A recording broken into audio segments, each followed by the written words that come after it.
Hello everyone, welcome to SwitchUp. Today we have a review for you of Rogue Heroes Ruins of Tasos. This review was written by our good friends over at SaveDex Gaming, Dave and Sophie Morrish, so thank you very much to the pair of you. They have a great channel over there, it's well worth checking out if you haven't done so already. I'll put a link to it in the top pinned comment. Perhaps give it a watch and subscribe if you like what you see. Rogue Heroes Ruins of Tasos is an action-adventure game taking inspiration from some old school classics, most notably The Legend of Zelda: A Link to the Past, but as the title suggests, this features some roguelite elements. Are these Rogue Heroes or Rogue Zeros? Well, thank you to Team 17 for the review code, and now let's find out.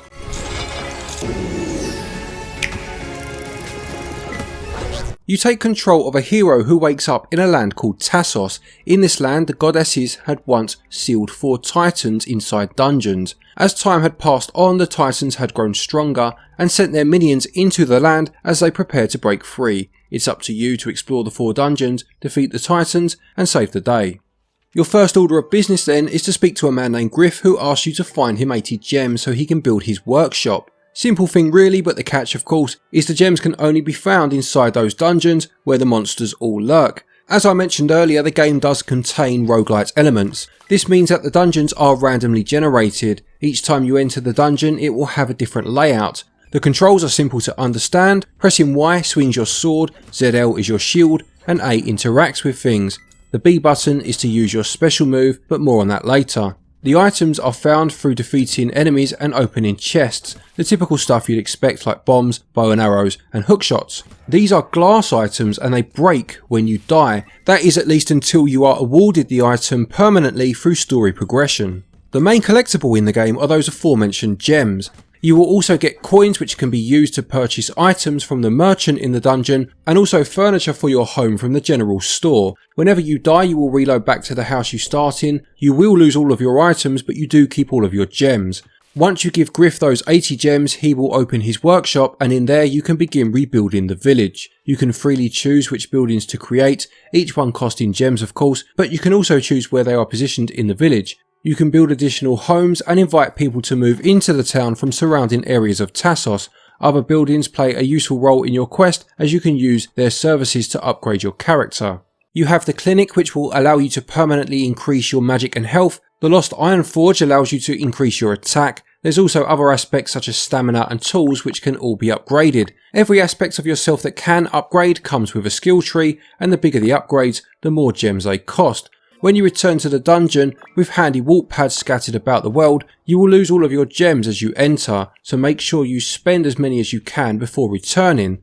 The dungeons have 3 floors. When you access a higher floor you can spend 400 gems to create a shortcut so that you can go straight there on your next attempt, which will speed things up. The enemies are varied, each with their own attack pattern, and although plenty can be beaten with brute force, there are some that encourage a more evasive approach and some strategy, such as the skeletons having shields which can be removed by your hookshot. The puzzles include ones where you push blocks onto switches, there being teleporters to get around, or using the hookshot to travel across gaps. Whenever you encounter a room you've seen before, the puzzles remain the same but the enemies can be different, which does throw you off somewhat, and because of this at first the game does seem quite difficult. This difficulty may prove to be a bit of an issue for some people at first, as we found it to be very hard in the first dungeon, obviously in part to us learning how the game operated, but also down to the fact that your character starts very underpowered.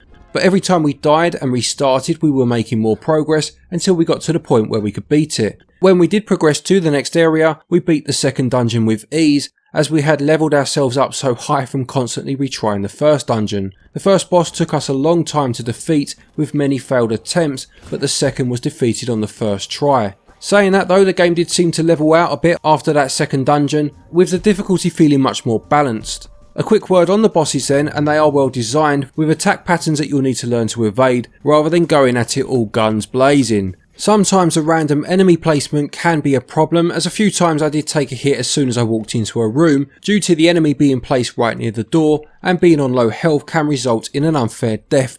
Unlike the dungeons though, the overworld is always the same, and between dungeons you will find the typical fetch quests you'd see in games of this style. These can result in finding permanent items that allow you to access other parts of the world. One place you can unlock is the tailors, where you can get different character classes. There are 8 to choose from, and all come with different stats in the attack, defense and speed categories. Each one of these also comes with a separate special move. The starting class is the hero, who can press B to charge, the knight is slow but stronger, and pressing B allows him to do a powerful jump. There is both local and online co-op for up to 4 players. Each person selects from a separate file and will carry their stats from that file to join player 1's quest. The co-op does work really well, each sharing the same screen, but it will zoom out if you separate, and it is quite generous in how much space it allows you whilst you are apart. When one of you dies, the other one can pick up your skull and carry it to a resurrection altar to bring you back. We managed to try it online as well, as we both had a copy of the game on our Switches, and it worked flawlessly with no issues at all. But bear in mind, we were of course in the same house, so we can't comment on how it would work over long distances, and we didn't have a chance to play it, unfortunately, with random players. Overall then, the game is very fun and addictive to play. It does get frustrating at first when your character is underpowered, but every time I died and was brought back to the village, I had that opportunity to upgrade my character, which was a great motivation. Gameplay gets 17 out of 20. Controls, on the other hand, are incredibly responsive and certainly help you along your way on your quest, and they get 18 out of 20.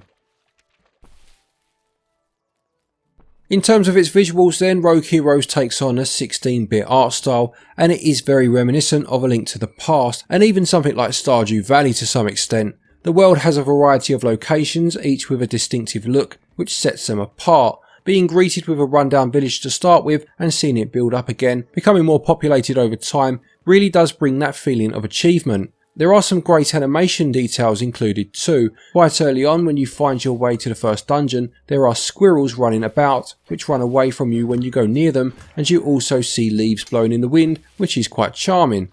When in dungeons, monsters, or by monsters I mean snakes, will hide in pots at times, and every now and then you will see the pots containing a snake do a little wriggle, which is a nice visual way of warning you not to smash that pot. The shadows from the buildings help to give off a sense of depth when looking down onto the world, although sometimes the depth perception isn't always obvious. We found in the swamp area in particular, there were moments where you needed to jump off ledges to progress, but it could be tough to determine which ledges were higher or lower than the one you were currently on. Dungeons demonstrate some good lighting effects when it comes to darker rooms, with some enemies emitting lights from their fire attacks or from you lighting torches.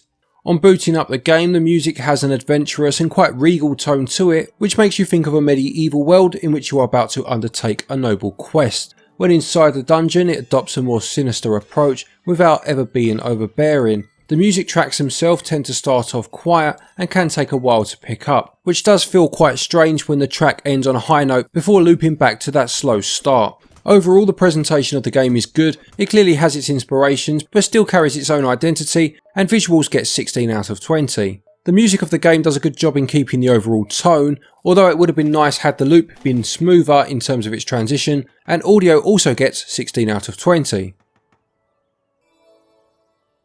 Rogue Heroes Ruins of Tasos cost £15.99 and regional equivalents are on your screen now. There is also a free demo which lets you play up until the first dungeon. If you have already played that demo, you can transfer your saved data across. For the price you are paying though, you are certainly getting a lot of content. Although it tasks you with just the 4 dungeons to defeat, there is a lot to do in the overworld. Building up both your village and your house gives you a lot to do with those gems, or you could even buy a nice farm area for you to grow crops and sell them, as well as having plenty of different skill trees to try and upgrade.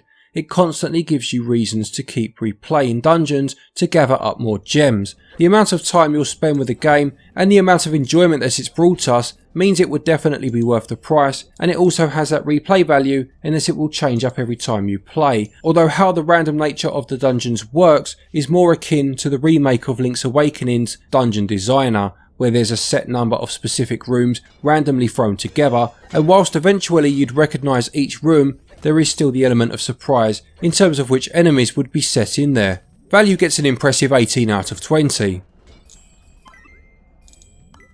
To conclude, Rogue Heroes Ruins of Tasos is a fun and addictive game.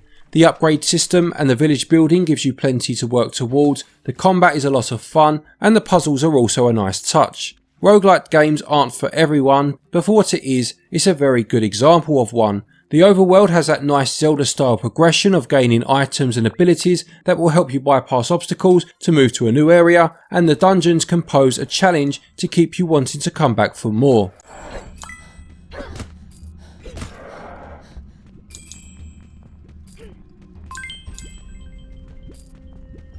Rogue Heroes Ruins of Tasos gets a SwitchUp score of 85%. Thank you everybody for watching that review. I hope you enjoyed it. Please do remember to leave a like if you did. A huge thank you to both Dave and Sophie for writing that review for us. They've done a wonderful job, and as I always say, please do check their channel out if you haven't done so already. Let's see if we can help them grow and reach that 1,000 subscribers. That would be fantastic. A quick thank you to our Patreons as always for your continued support, and to each and every one of you for watching our videos. Take care, stay safe of course, and until next time, happy gaming.